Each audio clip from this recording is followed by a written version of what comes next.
안녕하세요. 결람선생입니다. 지난 22강에서 봤던 연립방정식 23강에서 계속 이어서 조금 볼 건데요. 여기는 22강에서 했던 설명에서 이어서 하는 거기 때문에 조금 예시 위주로 같이 보도록 하겠습니다.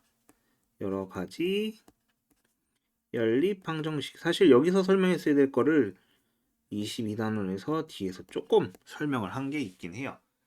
자, 뭐냐면은 일단 첫 번째로 A는 B는 C 형태의 연립방정식. 이렇게 돼 있으면 어떻게 푼다 했어요? A는 B, 혹은 B는 C, 혹은 A는 C. 요 세 개 중에 이제 택 2를 해서 방정식을 풀면 된다라고 얘기를 했었습니다. 이 중에 다 가장 이쁜 거 두 개를 선택해서 문제를 풀면 된다라고 얘기를 했었기 때문에 크게 어려운 건 없지만 예시를 한번 들어볼게요. 자, 여기다 예시 이쪽에다 들면은 EX 플러스 Y 플러스 7은 3X 빼기 4Y, 3X 빼기 4Y는 4X 플러스 4Y 플러스 6이라는 형태의 연립방정식이 존재합니다. 자, 얘를 풀어낼 건데 일단은 세 개를 다 써볼까요? 첫 번째 식은 EX 플러스 Y 플러스 7은 3X 빼기 4Y라는 게 첫 번째 식. 그 다음에 두 번째는 B하고 C 3X 빼기 4Y는 4X 플러스 4Y 플러스 6, 이게 두 번째 식이고, 세 번째는 굳이 쓰자면 2X 플러스 Y 플러스 7은 4X 플러스 4Y 플러스 6이라고 정리를 할 겁니다. 자, 그러면은 식을 이쁘게 정리를 해볼까요?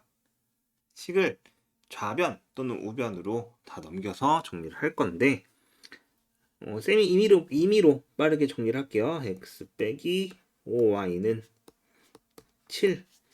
요거 x 빼기 5y는 7 이렇게 된 거고, 이 같은 경우에는 x 더하기 8y는 마이너스 6 이렇게 정리가 됩니다. 자, 그 다음에 얘는 2x 플러스 3y는 1이라고 세 개가 정리가 됐네요. 자, 그러면은 요 앞에 거 두 개를 갖고 푸는 게 조금 더 편해 보입니다. 왜? x로 개수가 같으니까. 그러면은 x 빼기 5y는 7, x 플러스 8y는 마이너스 6인데 가감법으로 풀게요. 마이너스를 하게 되면 마이너스 13y는 13. 이렇게 되면 즉 y는 마이너스 1이구나. 이 마이너스 1을 여기다 대입을 하면 x 더하기 5는 7이 되면서 x는 2구나. 그래서 해는 2, 마이너스 1이라는 순서상으로 쓸 수 있다 라고 얘기할 수 있습니다. 이게 바로 뭐다? A는 B는 C 꼴의 연립방정식 풀입니다. 알겠나요? 자, 그 다음에 두 번째로 이제 특수한 형태의 연립방정식입니다. 자, 얘는 두 가지로 나뉘어요. 첫 번째로 해가 무수히 많을 때, 그 다음에 두 번째로 해가 없는 경우, 이렇게 나뉘는데, 해가 무수히 많다와 해가 없다라는 차이점은 이거 다른 말로 학교 선생님들이 얘기할 때 부정, 그 다음에 이때 얘는 학교에서는 불능이라고 얘기를 하기도 합니다. 부정은 뭐냐면 해가 정해지지 않았다 해서 아니 부자에 정할 정해서 부정. 그 다음에 해가 없다는 얘기는 방정식이 똑바로 역할을 못한다 해서 불능이라고 얘기도 합니다. 해가 없다는 얘기는 해를 구할 수 없다라는 얘기입니다. 자, 그러면은 이거를 풀어보면은 일단은 첫 번째 식 같은 경우에는 이런 겁니다. x 플러스 y가 3이야. 근데 마이너스 2x 마이너스 2y가 마이너스 6이라고 합니다. 이때 소거법을 사용한다고, 그러니까 가감법을 사용한다고 쳤을 때 얘네 둘을 얘와 같게 만들려면, 즉 x나 또는 y를 없애려면 마이너스 2배를 할 텐데, 그렇게 되면 식이 전부 다 똑같아집니다. 여기다가 마이너스 2를 곱한다면, 즉 사실상 두 개가 써 있는 것 같지만 한 개의 방정식이 써 있는 거와 동일한 겁니다. 왜? 그냥 개수만 달랐을 뿐이에요. 사실상 한 개의 방정식, 이런 경우를 방정식 하나면은 미지수가 두 개인데, 자, 미지수가 두 개인데 방정식이 하나야. 그러면은 이때는 해를 고정시킬 수 없다고 얘기했습니다. 그냥 만족하는 거 전부 다 해가 된다, 이렇게 얘기를 했어요. 그렇기 때문에 해가 무수히 많다, 이렇게 얘기하는 거예요. 해가 고정이 되지 않으니까 해가 무수히 많다. 그러면 불능은 뭐냐? 자, x 더하기 2y가 4래요. 근데 2x 더하기 4y가 3이랍니다. 이런 연립방정식이 써있어요. 자, 그럼 얘도 개수를 없애기 위해서 2배를 했어요. 여기다 곱하기 2배를 했어. 그럼 2x 더하기 4y가 8이 나왔어. 앞에 방정식, 미지수 앞에 개수는 똑같은데 상수항 부분이 달라버립니다. 즉, 두 개를 뺐을 때 이게 뭐냐면 공통된 근이 없다는 소리예요. 즉, 우리가 말한 연립 방정식은 얘와 얘가 해를 공유하는 게 한 가지는 있어야 돼요. 연립 방정식이란 얘기는 이렇게 공유하는 답이 있어야 돼. 그걸 우리는 뭐라 그래요? 해라 그럽니다. 또는 근이라 그러죠. 연립 방정식의 해 또는 근이라고 얘기하는데, 공유하는 답이 너무 많으면 부정. 이때는 공유하는 답이 얘와 얘는 2x 더하기 4y까지 같은데 D의 상수항이 다르다는 얘기는 공통된 근이 없다, 즉 공유하는 답이 없다는 소리예요. 그럼 뭐예요? 둘 다 모두 만족할 수 없다기 때문에 이때 뭐라 그러냐? 불능, 즉 해가 없다라고 얘기합니다. 연립방정식에 해가 없는 거예요. 방정식, 얘와 얘를 각각 하나씩의 방정식으로 봤을 때 해가 없는 게 아니라 연립방정식에 해가 없다는 소리입니다. 정확히 말뜻을 알아야 돼요. 알겠나요? 이렇게 주어질 겁니다. 자, 이게 뭐다? 바로 특수한 형태의 연립 방정식, 부정과 불능입니다. 학교 선생님들은 예전부터의 버릇이 남아있어갖고, 특히 나이 드신 분들은 얘를 부정, 얘를 불능이라고 자주 얘기해 줄 겁니다. 젊은 선생님들은 조금씩 차이가 있긴 할 거지만은 그래도 그 선생님들도 이제 부정, 불능이라고 부를 가능성이 매우 높아요. 그래서 부정, 불능이라고 알아둬도 크게 상관은 없습니다. 자, 이렇게 해서 여러 가지 연립 방정식을 봤고요. 이 여러 가지 연립 방정식에서도 활용이 존재를 합니다. 활용. 그 활용 문제를 같이 두 가지를 보도록 할게요. 이거 마지막 정리를 할까? 자, 부정의 경우는 두 방정식이 개수 b만 달라. 사실상 같은 거예요. 개수 b만 다르다는 얘기는 숫자만 다르다는 겁니다. 숫자. 얘랑 얘랑 앞에 붙은 개수만 다른 거죠. 사실상 같은 방정식이었고, 불능은 얘는 이거를 방정식의 미지수의 개수를 동일하게 해줬을 때, 동일하게 했을 때 상수항만 다릅니다. 자, 이때 보면 알겠지만 2x 더하기 4y 3이고 2x 더하기 4y는 8. 상수항만 다르죠. 이렇게 되면 불능. 전부 다 같으면 부정. 즉 해가 많을 때는 전부 다 같은 거, 불능 해가 없을 때는 상수항만 다른 거. 이렇게 기억을 하면 됩니다. 자, 그러면은 이제 활용 부분에서 문제 두 개를 볼 텐데 첫 번째 문제. 이런 문제입니다. 학생 수가 작년에 1350명이었대요. 그리고 올해는 남학생이 4% 증가했답니다. 그 다음에 여학생은 2% 감소했대요. 그래서 전체 9명이 증가했대요. 이때 남학생과 여학생 수를 차례대로 구해달라네요. 자, 그럼 이것도 연립방정식으로 풀 건데 작년 기준으로 남학생을 x, 여학생을 y라고 합시다. 그럼 x 더하기 y는 1350입니다.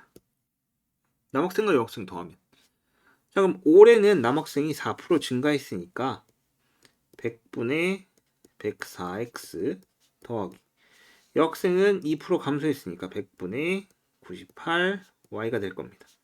이게 1359명이 됐다는 얘기예요.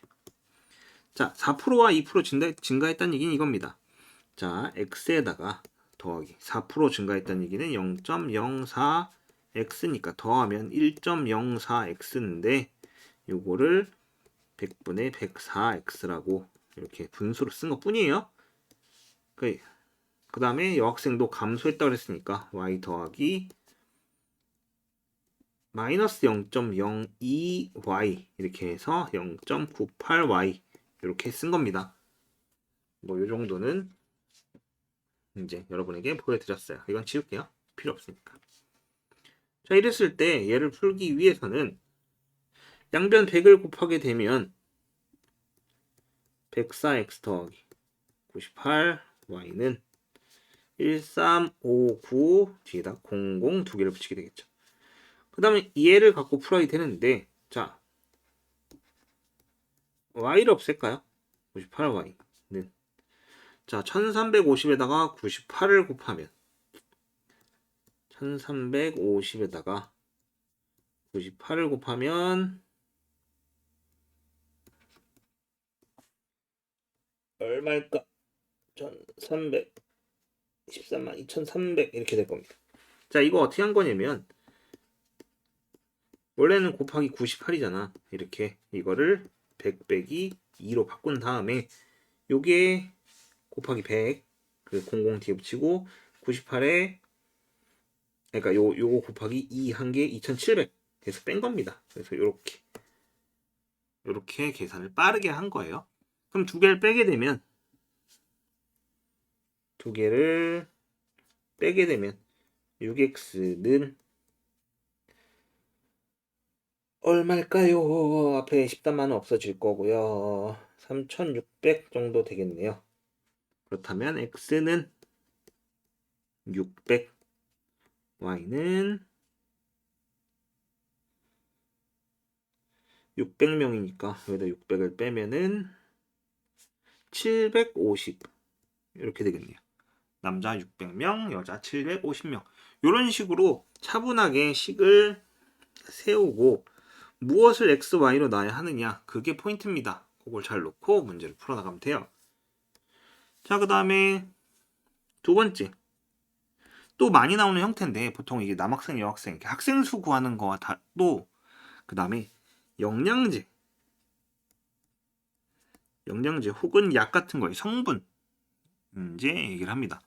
자, 영양제 A, B에 100g당 성분표랍니다.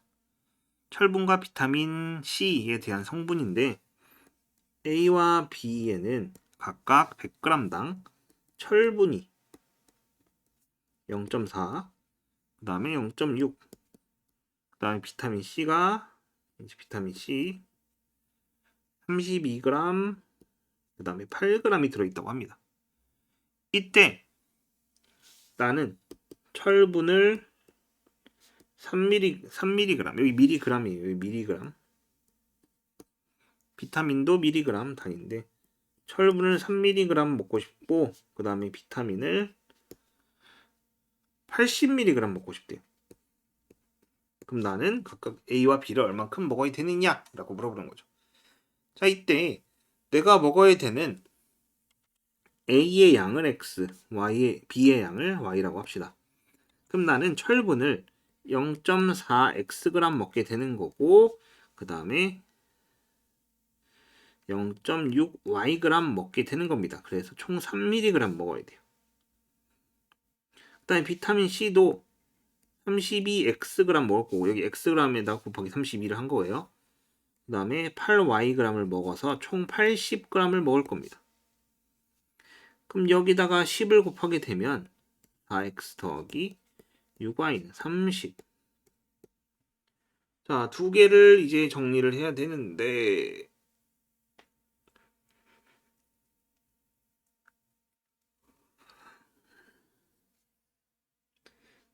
자, 이렇게 주어졌는데 위에 걸 2로 나누고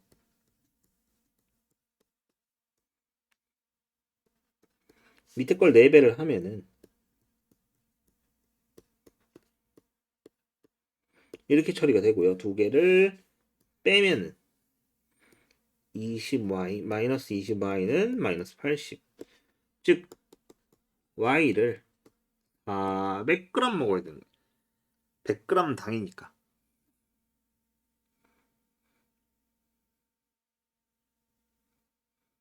그러면은 x는 얼마야?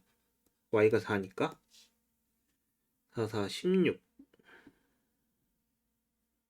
소수점 나오나? 8, 4, 32. 소수점 나오겠네요. 자, 16x는 24. 즉 x는 이제 2분의 3. 1.5인데 150g으로 처리가 되겠습니다. 150g. 그래서 결국은 A는 150g, 얘는 400g을 먹어야지만 이제 총 3mg의 철분과 80mg의 비타민 C를 먹게 된다라고 얘기를 하는 겁니다. 근데 왜 1.5와 4g이 아닌 150과 400g입니까? 100g당 얼마였다고 얘기를 했습니다.